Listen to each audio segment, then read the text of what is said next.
ദേശീയപാത 85 നവീകരണത്തിന്റെ ഭാഗമായി മണ്ണെടുത്തതിനെ തുടർന്ന് അടിമാലി കൂമ്പൻപാറയിൽ 2 വീടുകൾ അപകടാവസ്ഥയിൽ.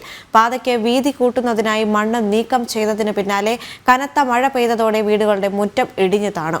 സമാന രീതിയിൽ അപകട ഭീഷണി നേരിടുന്ന നിരവധി കുടുംബങ്ങളാണ് ദേശീയപാതയോരത്തുള്ളത്. അടിമാലി കൂമ്പൻപാറ ഇടശ്ശേരി വളവിന് സമീപത്താണ് ദേശീയപാത നവീകരണത്തിന്റെ ഭാഗമായി മണ്ണെടുത്ത വശങ്ങളിൽ പാതയോരം ഇടിഞ്ഞ് വീടുകൾ അപകടാവസ്ഥയിലായിരിക്കുന്നത്. കൂമ്പൻപാറ സ്വദേശികളായ തുറവയ്ക്കൽ മനോജ്, പറപ്പാട്ട് സുബൈർ എന്നിവരുടെ വീടിന്റെ സംരക്ഷണ ഭിത്തി കഴിഞ്ഞ ദിവസമുണ്ടായ കനത്ത മഴയിൽ ഇടിഞ്ഞ് ദേശീയപാതയിലേക്ക് വീണു.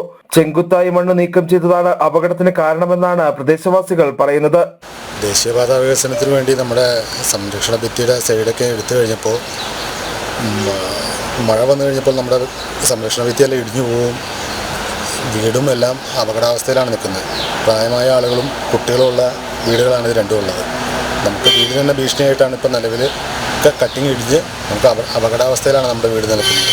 അപ്പോൾ ഇതിന് അധികൃതർ ഇതിന് ഒരു നടപടികളെടുത്ത് നമുക്ക് സംരക്ഷണ ഭിത്തി കെട്ടിത്തരണമെന്നാണ് നമുക്ക് ഇതിനകത്ത് പറയാനുള്ളത്. നിലവിൽ ഇവരുടെ വീടിന്റെ മുറ്റം വിണ്ടുകീറിയിരിക്കുകയാണ്.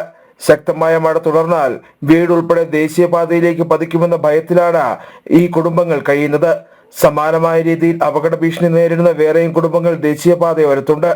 വിഷയത്തിൽ ദേശീയപാത അധികൃതർ അടിയന്തരമായി ഇടപെടണമെന്ന ആവശ്യമാണ് ജനങ്ങൾ മുമ്പോട്ട് വയ്ക്കുന്നത്.